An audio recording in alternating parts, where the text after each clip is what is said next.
Good morning friends, কেমন আছেন আপনারা? আই হোপ আপনারা সবাই ভালো আছেন। কালকে শিবরাত্রি ছিল। আমি এই জন্য হাসছি, একটা ছোটোবেলাকার ছোট্ট একটা গল্প শোনাবো আপনাদের কাছে, ঠিক আছে?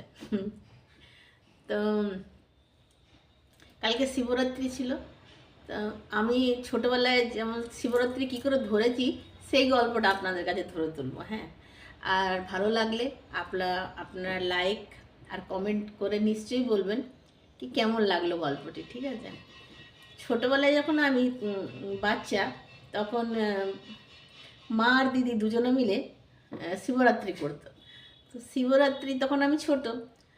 তো শিবরাত্রি তখন আমি মনে মনে ভাবতাম কি, মা আর দিদি এত ভালো ভালো খাবার খায়, আমি কেন শিবরাত্রি করি না, আমি কেন খাবো না? এইটা আমার একটা ফিলিংস ছিল। মা কী করতো, ভালো ভালো রান্না বান্না করে তারপরে দিদি আর মা পুজো করতো, খাবার দাবার খেত। না, আমি করতাম না। তখন মাকে আমি বললাম, মা আমিও শিবরাত্রি করব। মা বলে, না, একটু বড় হো তারপর শিবরাত্রি করিস। না, তোমরা ভালো ভালো খাবার খাচ্ছ, আমিও খাবো। একটা জেদে ধরেছি, আমিও খাবো। মা বললো, ভালো ভালো খাবার খা, তুই থাকতে পারবি উপোস করে এইসব খাবার খেয়ে? আমি বললাম, হ্যাঁ, আমি থাকতে পারবো, খাবো আমি। মা বললো, ঠিক আছে, একটা কাজ করিস তাহলে, তোমরা ভালো ভালো খাবার খাচ্ছ, আমিও খাবো। হুম। তারপর মা দেখলো যেতে ধরেছে, তো মা কী করলো, ঠিক আছে, আগের বছর থেকে করিস। এই করে আমার শিবরাত্রি ধরা। হ্যাঁ, তারপরের দিন মা সেদিন থেকে সারাদিন তো উপোস করে থাকলাম। ফল, সাবুদানা যা মা খেত সেটাই খেলাম। কিন্তু ওটা তো মিষ্টি আর উপোসই পুরোটা। হুম।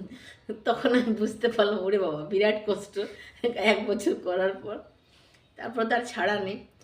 তারপরে সেই দিন থেকে সন্ধ্যের থেকে শুরু করতাম, মা কাল সকালবেলায় না একদম ডিমের ঝোল করে দিও, ভাত করে দিও, হ্যাঁ, ননভেজ করে দিও, ভালো করে খাবো। হ্যাঁ, মা বলছে, ওরে আগে পুজোটা করে নে, তারপরে আগের বছর থেকে তুই ওগুলো করিস, মানে তারপরে কালকে খাস। হ্যাঁ, আগে তো পুজো, আজকে উপোসটা করে নে, পুজো করে নে, তারপরে খাস। হ্যাঁ, মা হেসে হেসে অস্থির। হ্যাঁ, কি এ তো উপোস করবো বললো জেদ করে, আর করে থাকতে পারবে কি না। হ্যাঁ, তারপরের দিন আবার মা সকালবেলায় ডিমের ঝোল ভাত পুজো করে নিয়ে তারপরে ডিমের ঝোল ভাত করে বানিয়ে দিত। মানে খাবার ভালো করে বানিয়ে তো মনে হতো এই দিনটা পার হলো, এরকমভাবে মনে হলো পরে আমার।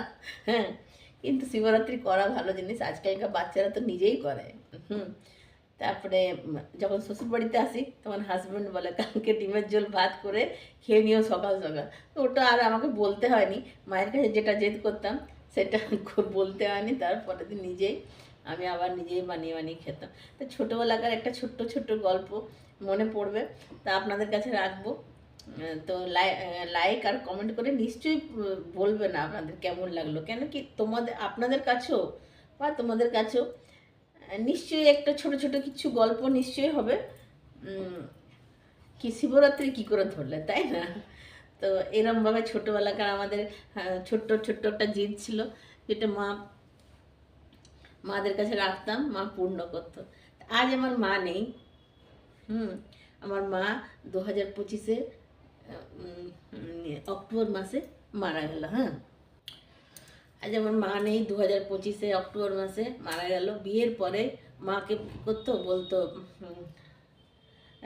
বেটা সে খাবার পুজো করে এলি তো খাবার খেয়েছিস?